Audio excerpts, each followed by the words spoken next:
And I'm actually going to get right into it. And you really want to know how.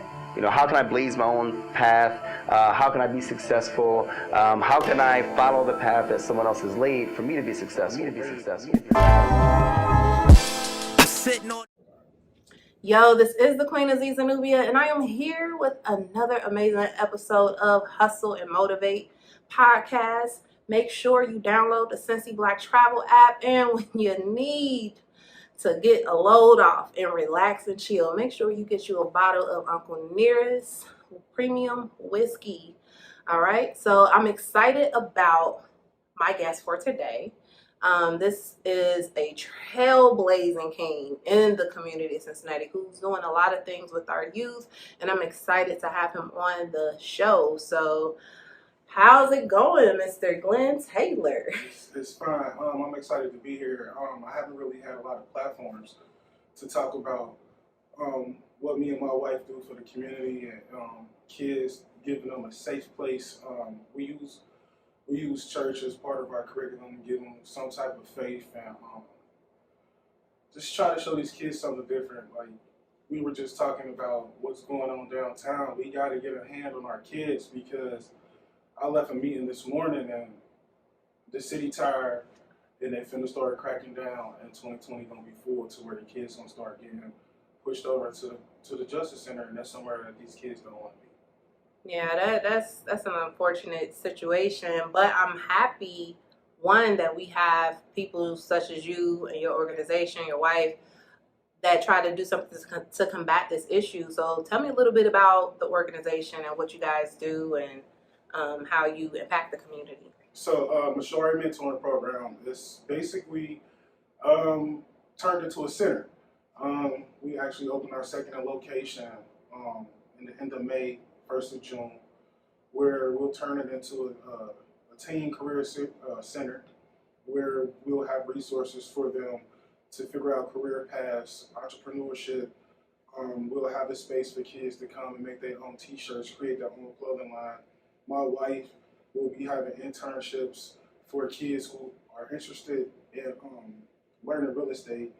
And most of the internships that we have this summer and during the winter will be paid because we want these kids to also learn how to make money, but we'll also teach them how to use and spend their money and make their money make money for them. I'm sorry. So our main program is called Mother's Breakdown. I understand the single mom role. I grew up in a single parent home.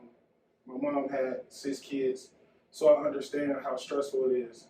So we use Sundays from 9:30 to 3 o'clock in the afternoon. We go to church at Corinthians, then we go back to my office and we do something educational, or we, depending on funding, we'll go on a field trip.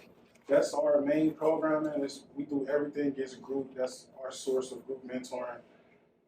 We use that, tell moms, we don't care if you go home and go to sleep, go on a date, it's your time, whatever you need to do to relax. You deserve to have a space once a week where you know your child is somewhere safe. I think that's like one of the dopest programs ever. I'm a mother. I'm about to take you up on that. Every Sunday. Every Sunday. Okay, that's super amazing. I think that's an amazing program because I already know how stressful it is being a mom. I have 7 children on top of basketball practices, football practices, soccer. It don't stop. And then having to help with homework on top of running businesses, having things like that in the community is very important.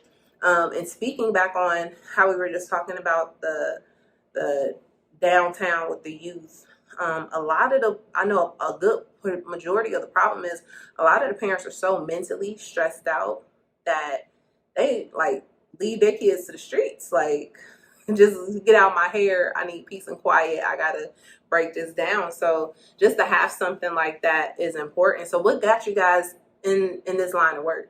So I pretty much always had a mentor growing up. I grew up in Avondale and a little bit in Evanston, so I got ties at Avondale and Evanston. And I figured out that the drug game wasn't for me, so I kind of had a mentor that helped push me to not be in the streets as much. And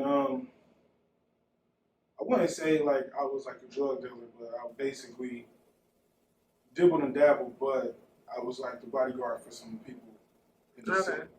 And I had a real boys in the hood moment, and when he asked me to get out the car, it wasn't for him. So I figured out that the street life wasn't for me. I started working, started coaching football for Cincinnati Cardinals Little League football team.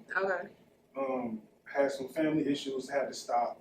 And with the stuff that's going on downtown about 3 years ago, one of my little cousins was involved with a lot of the stuff that's going on. He ended up getting murdered, and at his funeral, his brother approached me and said, I don't know if you knew, but my little brother always looked up to you, and he wished he kept talking to us about, he couldn't wait till I opened up the mentor program. So if I would have had the mentor program open at the time, he might not have got murdered. He might would have changed his life and went a different path. So just trying to save these kids' life. We actually get ready to roll out our teen fatherhood campaign to where we're not promoting kids to have kids, but it's like the female commercial. You're pregnant, what's next? So it's like you get a phone call, I'm pregnant. What's next for him? Yeah. So we want to have resources for young men ages 14 to 21 to give them job readiness, keep them in school, give them every resource that we could possibly imagine for them to have so that they can be present in their kids' life. We're not asking them to be with the mother, but we want to give young men the resources to be a positive role model for their child and be in their child life. Because that's what's going on with a lot of our kids and these teenagers is a lot of our fathers are not in our life and they need that guidance. Yes, there are kids in two-parent homes who still need guidance from somewhere else, but where I'm from, almost every kid grew up without a father. It might have been 2 or 3 people on our street who had a father. So I think I think once we get everything in line, that program is gonna be dope. I think that's an amazing program. I was a teenage mom. I had my first child at 16. Then I got married, had the rest of them. But to have a program, like you said, there are tons of programs for girls on how to deal with becoming a mom. But sometimes we forget about the dads. So I think that is very inspiring and a good program to have because it's if teenage pregnancy is up, that means it's mothers and fathers. Yeah. Not just moms. And so I think that's a great resource. So like we've been talking about just the issues with the youth, especially in this community. You've been involved in some of the behind the scenes, the conversations with the city and different community organizations. Like what are some of the things that you think could really help the city hone in on just the violence and the crime and just the productiveness of our youth? Honestly, we gotta figure out how we can get these parents help. Because if we get the parents help, then they'll be more available to. So our saying is correcting your child is protecting your child. That's one of our sayings. Yeah. We get parents who might not have been raised right to be a parent, that are parents, but they're friends with their kids instead of being parents to their kids. I think there need to be more resources for parenting. Like I would love to partner with my mentoring program with a program that offers parenting resources so we can work together. So if we're fixing the child and they're fixing the mother, we're fixing the household. And I think the city can back more programs like mine and others as far as putting out there that there are programs here in the city that can help the situation of the city. And I think they need to have more engagements to where people in the city can talk or find out the resources that are out there. Because if you don't know about Mshauri Mentoring Program or nobody shared my program, you wouldn't know we were there. So it's got to be more resources and outlets like yours who want to put the word out there that there's things out here that can help the city. There's programs out here that can help the city. Yeah, that's like one of the reasons why I do what I do. one, to keep the community informed, because I know the time when I went down to support Iris when she was helping with the kids and mentoring, they're still down there, you guys. Like, they need as much help as possible. I think they're down there every day, Monday through Friday, from 2 to 6 on Government Square. So make sure you guys go check that out. But she handed me all these papers of just resources that were for the kids. And I'm like, is all these programs happening in this city and nobody know about it? It's like, how do you get this to the kids? Because giving it to the kids isn't going to get it to the parents at all. So I think you're spot on point of getting resources and help to the parents, because if you get them the help, it's going to trickle down to the children. Yeah, so I feel like if they want to do numbers and statistics, we go back to where I'm not sure if the city stopped the funding for Metro to have actual buses to take the kids to their neighborhoods where they live. Mm-hmm. I think that's where a lot of this started. When the kids stopped having direct Metro buses taking them from school to their house, they all have to go downtown and transfer buses. And I think that's where a lot of this is coming from. That's why they're hanging out downtown from 2 to 6. Yeah. So, because they get out of school, go hang out downtown you run home when you think your mama gonna come home, so you don't get in trouble. But I think we need to go back to schools having the school route and getting them back to the neighborhoods they live, instead of them every kid going downtown to transfer. Yeah, some will still be down there, but it won't be numbers like it is. Yeah. And I think a lot of people was upset when Kings Island implemented the parent rule. Well, they only say something to the black kids. Well, who up here fighting? The black kids, yeah. So it's our kids acting up. You can't get mad because someone is asking for a kid to have a chaperone. Yeah. So maybe the police or whoever is securing downtown need to start saying, like, look, you ain't got no chaperone. We don't care how old you are. You can't be down here. And it's sad that the kids can't go. I remember we used to catch the bus, go to Serpentine Walls and go swim all summer, skating. We never had no problems like this. We're working on doing something downtown on the square. We haven't heard nothing back yet. Me and like 4 other companies are partnering together to actually have stuff for them to do down there. But we're just waiting to hear if it's approved or not. Right. But at the end of the day, it started at home. Like, we got to figure out, like I said earlier, like how we get messages to the parents. Yeah. Like, you don't want to be that parent that get that phone call and say, you need to come to UC, or you need to come in 2020 because your child got in trouble, or your child got shot, or your child shot somebody. Or they were fighting. That is the worst phone call you can ever get. And my kids be wanting to go down there, I'll be like, it's over.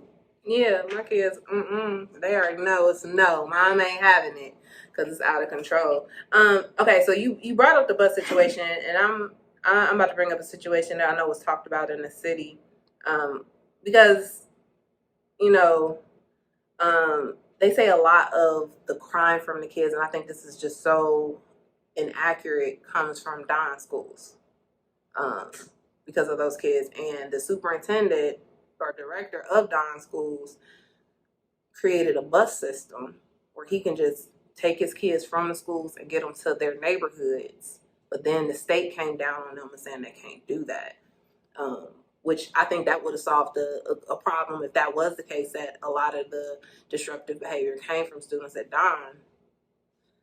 Why would you come and how much of the state and city involvements kind of stop our progress with trying to deal with our own kids and our own issues? Because I'm like, if he created a situation to help with the problem, why would y'all stop it? So, but then y'all complaining about the problem. It's not Don kids that's downtown. If they did a survey of who the kids is downtown, I guarantee you only like 20% of the kids from Don. You got to think, a lot of the kids who go to Don, they actually go to that school because they are in a situation where they can't go to a public school or a regular school, but they are actually going to school and excited and want to graduate. So that's the thing. I went to life skills. People used to talk down on life skills. We went to life skills because we couldn't go to a regular school. So if you think about it, why would a kid who trying to better themselves, who going to a charter school or whatever, be downtown acting a fool? Good point. So if they want to say it's Don kids, do a survey. Yeah. Start going downtown, create a survey, have all the kids scan it. Don't even tell them what it's for. Just say, do a survey. What school you go to? What school district you go to? All you gotta say is what school district you go to. Yeah. I think that's true because I know when I was down there and we did some interviews with some of the kids, it was kids from all over the high schools, not just Don. I was surprised because if you just listen to the news, if you just listen to some of the official conversations that are having when it comes to the children downtown, that's what they blame it on. And that's not fair when you see it because I'm like, oh, it's Walnut Hills, it's some Taft kids. It's Coleraine. A lot of our children, and it's not just one school district that's the issue or one school. It's a collective issue. I live 4 blocks from Northwest High School, and they off the chain. Wow. Yeah. So, I mean, if you I think we'll talk off camera. I got you. So, okay, so you got the mentoring program, and you got a lot of great stuff happening with it. What's happening this summer? What are things that you guys are doing on a bigger scale that can help navigate parents and children into the right direction? So, we're rolling out our summer camp. It's called Mr. Mshauri. It's a summer camp where Monday, Tuesday, and Wednesday we go on a field trip. We'll go to Kings Island every Monday, to the zoo every Tuesday, swimming and some kind of recreation field trip every Wednesday. Thursday, we'll do our classwork. Our main subject will be African American heritage. We will do our redirection program for boys and our redirection program for girls. The boys one is called Choice. You got a choice to make the right decisions. And the girls' redirection program is called You're Simply Beautiful. And we both programs just basically teach the kids to be who they are and try not to be what social media is depicting these kids to be. And that's what's going on right now. Yeah. A lot of these kids didn't know that Biggie, Jay-Z might be the only one, but Biggie and almost Lil Wayne, almost every rapper from the 2000s, except for a handful, never did none of the stuff that they did. Yeah. They only ever talked about what their brother or their cousin life was. So these kids growing up seeing rappers really being killers and they think that's what it is. It's not like that. Like, Lil Wayne got like his PhD. Yeah. Like almost all the rappers went to college. So we just trying to help change the mind frame of these kids. So basically it's a 12-week summer camp. Monday through Friday, 8 to 4:30. The cost is $2,000, but we have fundraisers, so you don't have to come out of pocket at all. And the $2,000 include food, field trips, and everything. You can't beat that. After I've researched 7 different camps in the city, we the cheapest by like maybe $400. Yeah. And we're giving parents fundraisers to raise the money. On Saturday, so we got something for the kids this summer every day. Okay. On Saturday, I'm gonna start helping out with Saturday Hoops, and we're gonna have Saturday Hoops in Avondale. They'll be downtown. Okay. So Saturday Hoops will be in Avondale, either at the Boys and Girls Club or at CRC. Okay. And then on Sundays, they'll come with us for Mother's Break Day, and we'll do our church thing, and then do another load of education and something to help these kids figure out. We talk to them. We say, why are y'all out here doing this? And some of the kids say they bored. Yeah. But you got to think, I didn't know this when I was a kid in school. You know, just from doing research for my program, I never knew that they tried to make me have an IEP because the school got money. They label us as having a learning disability, ADHD, and ADD, and give us an IEP when we don't have a problem learning. A lot of black kids do not have problems with money, but that's the way a lot of school districts. I'm not saying in Cincinnati. I haven't really, but other places that I've been researching. Mm-hmm. A lot of school districts get a check every time a kid gets that diagnosis of IEP. Yep, ADHD. But we gotta ADD. stop letting people label our kids. Yeah. Terry Bowles has an amazing book called Bold Choices. Mm-hmm. If you ever had a time to purchase her book. I use it in my curriculum, and it goes along with our program. Well, like we was just talking about, if you labeling a kid who's bored as having a learning disability, well, you telling them he's stupid or he's dumb. Yeah. If we continue to use the frame, you're bad, the kids is going to start thinking they're bad. And I think that's what's going on with our kids. And they become bad. Society is still making all our black kids look like they're bad. So they're like, I'm just going to be bad. I'm bad. But nobody, they talk about the handful of kids that's been downtown. Mm-hmm. Nobody is talking about how like over 400 and some kids just signed letters of intent to go to college for scholarships. Mm-hmm. Nobody is talking about the positive stuff our kids are doing. Yeah. Nobody talks about how this summer I witnessed the Talbot House hired over 600 kids. I had over 65 of the kids working for me, not being on the streets. Yeah. Having somewhere to go. They don't talk about the positive stuff, and I'm tired of hearing people talk about the few bad apples when there's so much positivity out here with our kids. And we need to start pushing. Our kids are positive. Our kids are in school. Our kids are doing this.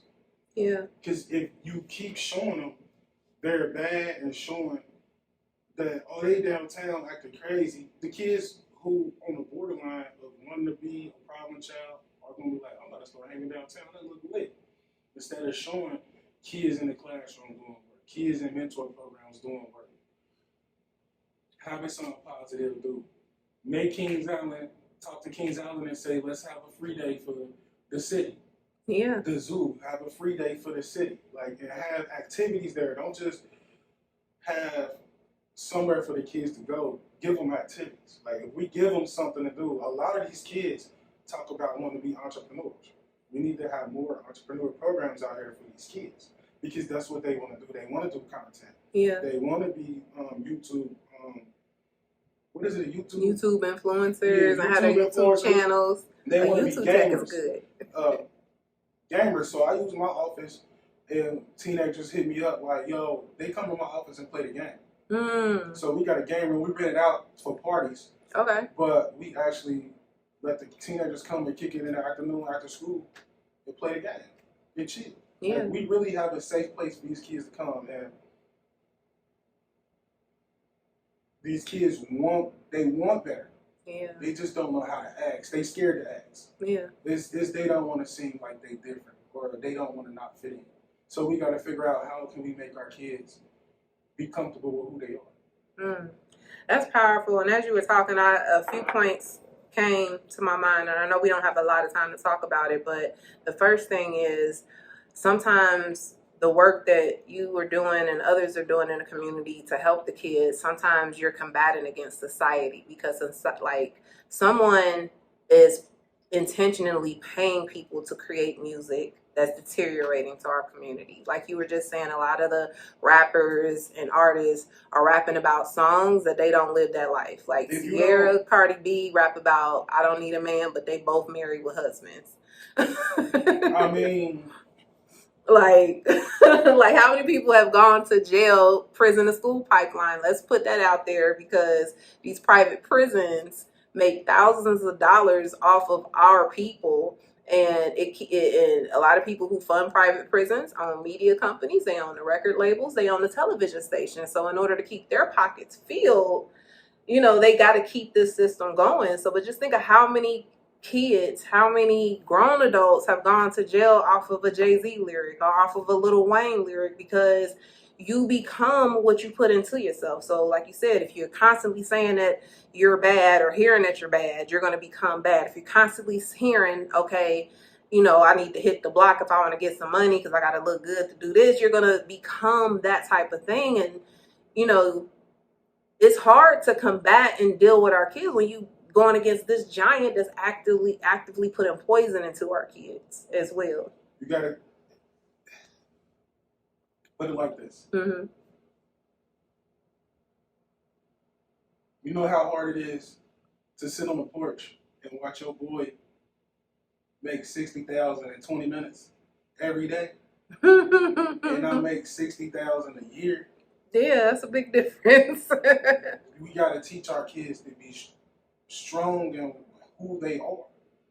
You don't have to be like that. Now, I never talk bad about drug dealers because I got people in my family that do that. Yeah, and the people, if it's for them, that's for you. Yeah. We gotta save the kids that it's not for. Yeah. Because that's gonna get them killed. They not built for it. Yeah.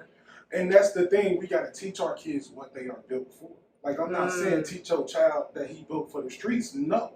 Yeah. But stop putting our kids in situations to where they built themselves up to be ready for the streets. Yeah, because if you leave it to how society is, it's either you go play sports or you go to the streets. Them like the two lanes they really want to push our kids towards. And we know that that's a narrow door to make it in the professional leagues when it comes to sports. And so, like I said, we could hit on all day talking about the issues. But I just wanted to bring those points up. Like, you know, you were right with everything that you were saying. So I had a question. What does Mshauri, that's the name of it, Yeah. what does that stand for? It's Swahili for mentor, counselor, advocate for youth. Okay. That's awesome. That's awesome. All right. Well, thank you so much, Mr. Glen Taylor, for taking the time to hop on the Hustle and Motivate podcast. We definitely got motivated, and we respect your hustle because it's not easy. It's definitely not easy. So make sure you guys go support, go check the program out. If you have a need, if you feel like this is a program for you or your family, make sure you go hit up their website or call their number. But this concludes our episode of the Hustle and Motivate podcast. Make sure, if you have not already, that you download the Cincy Black Travel app. We will keep you informed with everything happening in Cincinnati. If you're new to Cincinnati and you need to navigate Black Cincinnati to know where all the spots we like to go at, make sure you download the app. Hey, if you're in Cincinnati and you need to get away from Cincinnati for a little bit, make sure you download the app because you can book your trips. We have so many amazing deals and offers through our partnership with CVG. So make sure you download the Cincy Black Travel app. And don't forget to get you that Uncle Nearest cocktail when you're ready to relax and take a load off. Uncle Nearest is a Black-owned brand that's just expanding all over. So thank you all for tuning in. We'll be back next week with another amazing episode. If you're interested in joining the Hustle and Motivate podcast, make sure that you hit us up at www.cincyblacktravel.com. Until next time, y'all. Peace.